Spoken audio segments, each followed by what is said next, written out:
Ce matin, nous allons poursuivre avec les enseignements sur la Pâque. Je reprends pour une meilleure audition.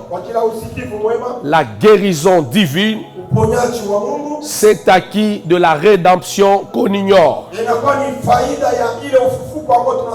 Et avant cela, j'aimerais que nous puissions lire quelques textes. Je prends avec vous Ésaïe 53. C'est là que nous avons notre texte de base pour l'enseignement de ce jour.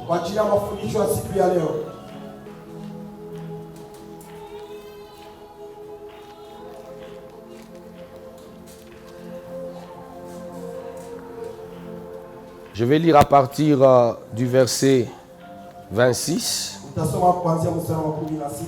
Exode chapitre 15, le verset 26. Nous lisons la parole de Dieu. Alors je disais que nous parlons dans les thèmes la guérison divine, c'est acquis de la rédemption qu'on ignore. Et j'aimerais dire à quelqu'un que c'est parce que tu l'ignores que tu ne le vis pas. Et je voudrais introduire mon message de ce matin en disant que la guérison fait partie du plan de la rédemption de Dieu pour l'humanité. Dieu veut délivrer ton âme du péché autant qu'il veut délivrer ton corps de la maladie. Dieu veut nous délivrer de l'emprise de la mort autant qu'il veut nous délivrer de l'emprise de la maladie. Et j'aimerais dire que l'œuvre de la croix telle qu'elle est accomplie sur la croix par notre Seigneur Jésus-Christ ne traite pas seulement le problème du péché, mais il est aussi question de nos corps qui doivent être guéris par les meurtrissures de Jésus. Trop souvent, lorsque nous parlons de la croix, nous avons tendance à nous focaliser sur la délivrance par rapport au péché. Et pourtant, la croix, au-delà d'être question de la délivrance par rapport au péché, il est aussi question de la guérison que Dieu nous accorde par les meurtrissures de Jésus. Et Ésaïe 53 est une parfaite description de l'œuvre de la croix. Je voudrais dire en passant que le prophète Ésaïe, c'est l'un des prophètes qui a décrit avec le plus de précision l'œuvre rédemptrice de notre Seigneur Jésus-Christ. Bien qu'il ait vécu 7 siècles avant Jésus, les précisions qu'il évoque sur le Messie et autour de son œuvre, ce sont des précisions sans équivoque. Je vais vous donner rapidement quelques prophéties qu'il a données sur les Messies. Ésaïe chapitre 7, le verset 14. Car la Vierge deviendra enceinte, elle enfantera un fils, et on lui donnera le nom d'Emmanuel. Ésaïe chapitre 11. Puis un rameau sortira du tronc d'Isaïe, un rejeton naîtra de ses racines. L'Esprit de l'Éternel reposera sur lui. Esprit de sagesse et d'intelligence, de conseil et de force, l'esprit de connaissance et de crainte de l'Éternel. Ésaïe chapitre 9 verset 5. Car un enfant nous est né, un fils nous est donné, et la domination reposera sur son épaule. On l'appellera admirable, conseiller, Dieu puissant, Père éternel, Prince de la paix. Ésaïe 61. L'Esprit du Seigneur l'Éternel est sur moi, car il m'a oint pour porter des bonnes nouvelles aux malheureux. C'est avec ces passages que Jésus-Christ va commencer son ministère en Israël. Après le baptême au Jourdain, après avoir vaincu le diable au désert, la Bible dit qu'il retourna en Galilée. Ensuite, il se rendit à Nazareth. Et comme il était de sa coutume, il entra dans les temples. On lui remit le livre du prophète Esaïe et il ouvra l'endroit où il était écrit: l'Esprit du Seigneur est sur moi. Que Dieu vous bénisse. C'est ainsi que Esaïe est appelé le prophète messianique. Plus de 40 fois, on fait mention de lui dans le Nouveau Testament. Plus que tout autre prophète. Il a tellement parlé du Messie que certains théologiens ont été poussés à appeler le livre d'Isaïe le 5e évangile.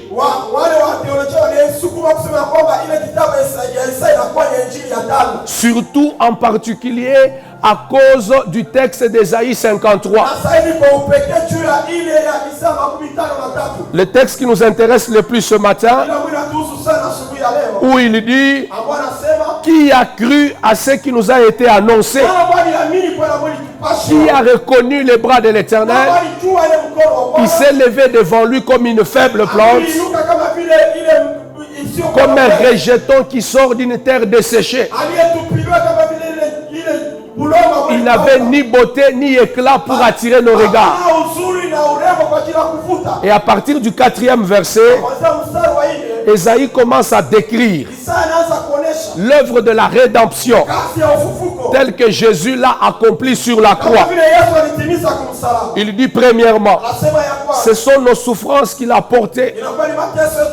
Je vous ai dit pendant la lecture que le mot souffrance signifie maladie. C'est de nos douleurs qu'il s'est chargé. Et puis il va dans les péchés. Il a été blessé pour nos péchés, brisé pour nos iniquités. Le châtiment qui nous donne la paix est tombé sur lui.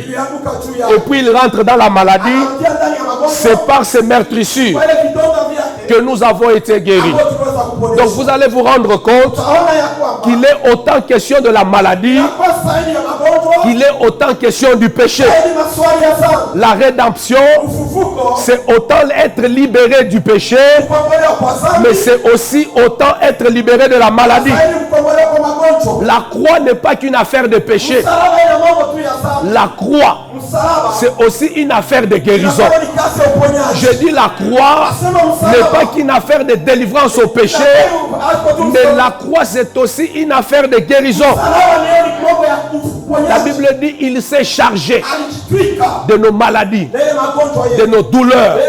Le châtiment qui nous donne la paix est tombé sur lui. Par ses meurtrissures, nous avons été guéris. Alléluia. Quand vous lisez bien, il parle 3 fois pour le péché et la délivrance par rapport à la mort, 3 fois pour la guérison. Voici comment il fait. Pour la guérison, il dit, il s'est chargé de nos maladies. Il a porté nos douleurs. Et par ses meurtrissures, nous avons été guéris. Pour le péché, il dit, il était blessé pour nos péchés, brisé pour nos maladies, et le châtiment qui nous donne la paix. Là, il parle de la délivrance par rapport à la mort. Est tombé sur Jésus. Ainsi parlait de l'œuvre de la croix, ne faisant allusion qu'à la délivrance au péché, sans jamais relever la guérison. C'est une description incomplète que nous faisons de l'œuvre de la rédemption. C'est pourquoi j'ai intitulé mon message La guérison divine. Cet acquis de la rédemption que nous ignorons. C'est parce que nous l'ignorons que nous ne le vivons pas. Écoutez frère, la guérison fait partie des attributs de Dieu par lesquels il s'identifie en tant que Dieu. autant qu'il est Yoshua, il est aussi l'Éternel Jéhovah Jireh. Et vous allez constater avec moi qu'après avoir délivré Israël de l'esclavage de l'Égypte, après la traversée de la mer Rouge, le premier nom sous lequel il se présente à Israël, c'est le nom de Jéhovah Rapha, le Dieu qui nous guérit de toutes nos maladies. Après que le peuple ait quitté l'Égypte, pendant qu'ils ont traversé la mer, ils ont chanté les cantiques avec Moïse. Après cela, premier discours de Dieu aux enfants d'Israël: je suis l'Éternel Jéhovah Rapha, le Dieu qui te guérit. Ça veut dire quoi? Dieu voulait qu'après qu'Israël l'ait connu comme étant le Dieu qui les délivre de l'esclavage, il doit aussi le connaître comme étant le Dieu qui dispose de la guérison pour lui. Pourquoi? Parce que la délivrance au péché, sans la délivrance par rapport à la maladie, la rédemption, elle est incomplète. Je pensais que tu allais dire Amen. Alléluia. Amen. Vous allez vous rendre compte que lorsque vous observez le ministère de Jésus, Jésus lui-même n'a jamais dissocié son ministère avec la guérison. Lorsqu'il fait la lecture dans le temple, Luc chapitre 4 verset 18, il commence à décliner les activités de sa mission sur la terre. Il dit: l'Esprit m'a oint. Premièrement, pour annoncer la bonne nouvelle aux pauvres. Deuxièmement, guérir ceux qui ont le cœur brisé. Il s'agit de la guérison intérieure, mais aussi du corps. Et dans la suite, je vous dirai pourquoi. Proclamer aux captifs la délivrance, aux aveugles le recouvrement de la vie, de la vue. Et le pasteur Jonathan nous a appris qu'en théologie, on appelle ça les 5 chantiers de l'onction messianique. Pour lesquels Jésus est le Messie. Mais ce sont des choses qui font aussi qu'il soit le Messie. Louis II dit: le Seigneur m'a oint pour. Mais la version originale dit: le Seigneur a fait de moi Messie. Ça veut dire il est Messie parce qu'il annonce la bonne nouvelle, parce qu'il guérit les malades. Sans la guérison des malades, la messianité de Jésus ne sera pas établie. Que Dieu vous bénisse. Je pensais que tu allais dire Amen. Lorsque vous observez son ministère, quand on parle de ce qu'il fait, obligatoirement on insère la guérison. Acte chapitre 10 verset 38. Savez-vous comment Dieu avait oint Christ de Nazareth? Il allait de lieu en lieu, faisant du bien aux hommes, guérissant tout ce qui était sous l'emprise de Satan. Lorsqu'il envoie ses disciples pour prêcher la bonne nouvelle, la Bible dit il les envoie 2 à 2 et leur donna le pouvoir de chasser les démons et de guérir les malades. Dans Matthieu chapitre 28, lorsqu'il libère la mission suprême, allez et faites de toutes les nations les disciples, baptisez-les au nom du Père, du Fils et du Saint-Esprit. Enseignez-leur à observer tout ce que je vous ai prescrit. Et voici les miracles qui accompagneront ceux qui auront cru. Ils prieront pour les malades et les malades seront guéris. En d'autres termes, allez, sauvez-le et guérissez-le. Et c'est ça la rédemption. Que Dieu vous bénisse. Alléluia. Et même quand nous rentrons dans Isaïe 53, pourquoi il ne se limite pas à dire qu'il a été brisé pour nos péchés. Pourquoi il se sent obligé de dire, par ses meurtrissures, nous avons été guéris. Il insiste, il a porté nos maladies. Il insiste, il a porté nos douleurs intérieures et physiques. Pourquoi? Parce que c'est ça la rédemption. Jusqu'à ce que tu vives la guérison divine, tu ne jouis pas encore de la plénitude de ton salut. Alléluia. Je dis jusqu'à ce que tu ne jouisses de la guérison divine, tu n'es pas encore en train de jouir pleinement de l'œuvre du salut. J'aimerais dire à quelqu'un ce matin, à la croix, Christ s'est chargé de ton cancer. À la croix, Christ s'est chargé de ta stérilité. Il s'est chargé de tes maladies. Il s'est chargé de tes maux de reins, de tes maux de dos, de tes maux de ventre, de tes maux de tête, de tes maux de jambes, de tes maux de hanches. Il s'est chargé de toutes nos maladies. Par ses meurtrissures, nous avons été guéris.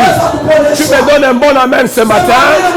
Que la guérison par les meurtrissures de Christ commence à travailler dans ta vie. Commence à travailler dans ta vie. Au nom de Jésus. Au nom de Jésus. La Bible ne dit pas de certaines souffrances. De toutes nos souffrances. Je ne connais pas le nom de ta maladie. Mais je connais le nom de celui qui a porté ta maladie. Et ce matin, tu jouiras du privilège de la rédemption en tant que délivrance au péché, mais aussi en tant que guérison du corps. Donne-moi un bon amen, tu reçois cela. Alléluia. Alors, voici comment va être structuré mon message. Premièrement, je vais parler des raisons pour lesquelles Dieu veut nous guérir. Alléluia. Deuxièmement, je parlerai des moyens par lesquels... Non, je parlerai plutôt de quelques promesses de Dieu en rapport avec la guérison. Et troisièmement, je parlerai des moyens par lesquels vous pouvez recevoir la guérison. Et quatrièmement plutôt, comment vous pouvez vous approprier la guérison divine et la santé divine. Il y a une nuance entre les deux. La guérison, c'est quand vous recevez la bonne santé. Mais quand vous commencez à fonctionner dans la permanence de la bonne santé, on appelle ça la santé divine. Je sens l'esprit de la guérison qui agit dans la salle. Pendant que ce message sera en train d'être prêché, le Seigneur m'a dit qu'il y a dans cette salle quelqu'un qui souffre de l'épilepsie. Il lui est déjà arrivé de tomber plusieurs fois. Mais par la puissance qui va accompagner ce message, il y a une guérison qui va s'opérer dans son corps. Si tu es là, reçois cette grâce. Et cela au nom de Jésus. Ce message n'est pas qu'un sermon. C'est une cure contre la maladie. La Bible dit qu'il leur envoya sa parole et sa parole les guérit. Cette parole nous est envoyée pour nous donner la guérison. Pour nous donner la guérison. Je n'ai pas besoin de connaître le nom, mais je crois que la parole de Dieu est suffisamment puissante pour enlever toutes sortes de maladies de ton corps. Donne-moi un bon amen. Que la guérison agisse en ta faveur. Au nom de Jésus-Christ. Au nom de Jésus. Alors, quelles sont les raisons pour lesquelles Dieu veut nous délivrer de nos maladies? Premièrement, tellement que le message est long, il y a des choses que je vais survoler. Il y a des choses sur lesquelles je vais insister. Première raison, c'est parce que nous avons été créés à son image. Nous sommes les représentants de Dieu sur la terre. Et on ne peut pas représenter un Dieu glorieux dans un corps malade. Parce que nous sommes à son image, Dieu veut nous donner la guérison. Deuxième raison, nous sommes les lieux de sa demeure. La Bible déclare, ne savez-vous pas que vos corps sont les temples du Saint-Esprit? Nous sommes la maison de Dieu. Nous sommes les temples de Dieu, le lieu de son adoration. Il n'est pas possible que les lieux dans lesquels Dieu reçoit l'adoration soient condamnés dans la maladie. Alléluia. Amen. La Bible dit, regardez ce temple. Il ne semble être rien à vos yeux. Dieu est choqué quand il voit son temple dans la désolation. C'est pourquoi il annonce une bonne nouvelle. Il dit, la gloire du second temple sera plus grande que celle de la première maison. Dans la gloire du second temple, c'est là que la croix intervient. Il n'y a pas la maladie pour le temple. Parce que tu es le temple, tu as droit à la guérison. Troisième raison pour laquelle Dieu veut nous guérir, la bonne santé nous valide pour les services. Alléluia. Le rendement est médiocre lorsque le corps est malade. Même dans les entreprises publiques, même dans le domaine professionnel, lorsque vous êtes malade, c'est pourquoi il existe ce qu'on appelle les certificats d'aptitude physique. La bonne santé nous valide. Nous sommes l'instrument par lequel Dieu veut manifester sa gloire. Voilà pourquoi nous avons droit à la santé. Alléluia. La quatrième raison, c'est que Dieu compatit à notre souffrance. Pour toutes les fois où Jésus a guéri les malades, vous allez trouver l'expression « il fut ému de compassion ». Écoute mon frère, Dieu n'est pas indifférent à cette situation. Dieu n'est pas indifférent à cette maladie qui te tracasse. Sauf qu'il y a des choses que tu dois comprendre. Tu dois renouveler ton intelligence et tu dois découvrir comment vivre la santé divine tous les jours de ta vie. Alléluia. Que Dieu vous bénisse. Je parlerai de ça par la suite. Il y a des gens qui ont tendance à penser que parfois Dieu nous éprouve par la maladie. C'est contraire à la pensée de la Bible. Selon que l'apôtre Jean dit, je souhaite que tu prospères à tous égards et que tu sois en bonne santé comme prospère l'état de ton âme. Ça, c'est le souhait de Dieu pour nous. Comment un Dieu qui souhaite que nous soyons en bonne santé va-t-il encore nous éprouver par la maladie? Que Dieu vous bénisse. Quelques promesses de Dieu par rapport à la guérison. Exode chapitre 23, le verset 25. Tu serviras l'Éternel ton Dieu. Il éloignera la maladie du milieu de toi. Il n'y aura dans ton pays ni femme stérile, ni celle qui avance. Exode chapitre 15, 26. Si tu écoutes attentivement la voix de l'Éternel ton Dieu, je ne te frapperai d'aucune maladie dont j'ai frappé les Égyptiens. Car je suis l'Éternel, en hébreu Jéhovah Rapha, le Dieu qui te guérit. Troisième promesse, je souhaite que tu prospères à tous égards et que tu sois en bonne santé, comme prospère l'état de ton âme. Troisième épître de Jean, verset 2. Quatrième promesse. Mais pour vous qui craignez le Seigneur, le soleil de la justice s'élèvera et la guérison sera sous ses ailes. Malachie chapitre 4 verset 2. Cinquième promesse. Partage ton pain avec celui qui a faim. Fais entrer chez toi les malheureux sans asile. Alors ta lumière prendra comme l'aurore. Et ta guérison germera promptement. Ésaïe 58 verset 7 à 8. Sixième promesse. Voici je te donnerai la guérison et la bonne santé. Je vous guérirai. Je vous ouvrirai une source abondante de paix et de fidélité. Septième promesse. Heureux celui qui s'intéresse aux pauvres. L'Éternel les soutient dans son lit de douleur et les soulage de toutes ses maladies. Psaume 41, verset 2 à 4. 8e promesse. Mon âme bénit l'Éternel et n'oublie aucun de ses bienfaits. Celui qui pardonne toutes tes iniquités et qui te guérit de toutes tes maladies. 9e promesse. Confessez donc vos péchés les uns aux autres afin que vous soyez guéris. Jacques chapitre 5 verset 16. 10e promesse. La liste n'est pas exhaustive. C'est extraordinaire. Les promesses de Dieu pour la guérison. C'est parce que tu ne les connais pas que tu acceptes de vivre dans la maladie. La Bible dit, vous connaîtrez la vérité et la vérité vous rendra libre. Ce matin, à cause de la vérité, la parole de Dieu, même sans la prière, la maladie va commencer à quitter.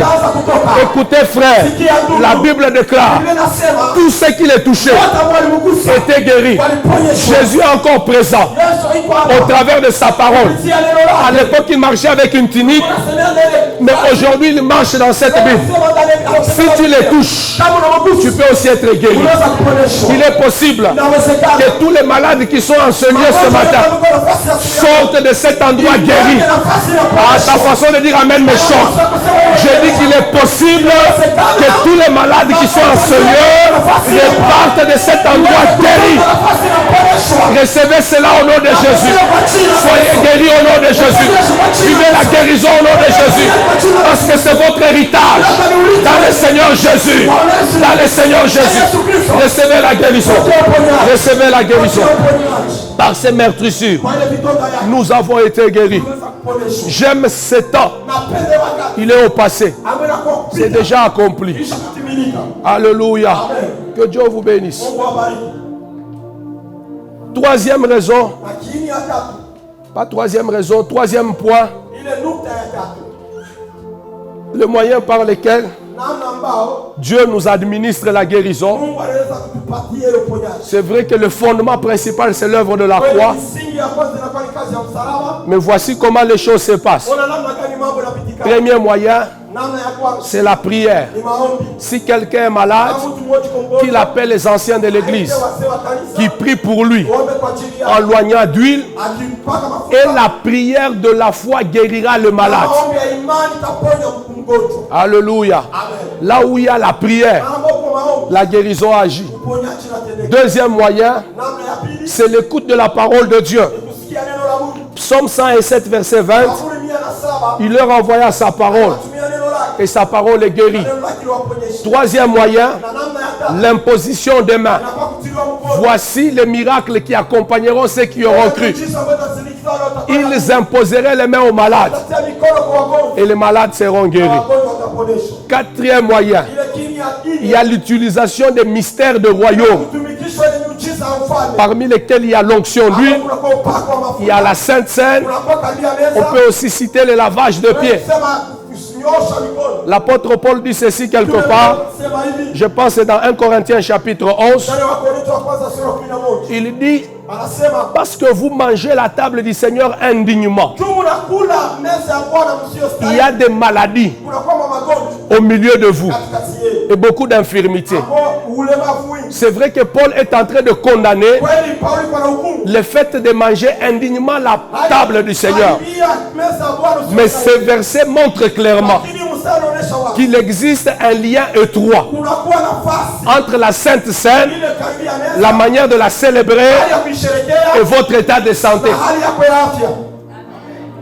Le vendredi, je vous ai donné le témoignage de notre petite fille qui, lorsqu'elle était née, pendant plus de 10 jours, elle a fait une série de fièvres inquiétantes. À telle enseigne que le médecin était même inquiet. Et par le mystère de la Sainte Seine, nous avons expérimenté sa délivrance. Dieu l'a guéri et Dieu l'a restauré. Alléluia. L'onction d'huile. Parfois nous utilisons ça. C'est la seule chose où nous avons le droit d'en faire une doctrine. Ça veut dire que nous pouvons l'utiliser régulièrement. Parce qu'il y a un support. La Bible dit, priez pour les malades en loignant d'huile. Et la prière de la foi guérira les malades. Il y a aussi le lavage de pieds. Quelqu'un peut avoir piétiné des choses qui sont à la base de sa maladie. Et le Seigneur vous dit, faites le lavage de pieds. Derrière chaque mystère du royaume, il y a une puissance de la guérison. Que Dieu vous bénisse. Alors je vais terminer. Et c'est là que je vais le plus insister. Comment s'approprier la guérison et vivre la santé divine au quotidien.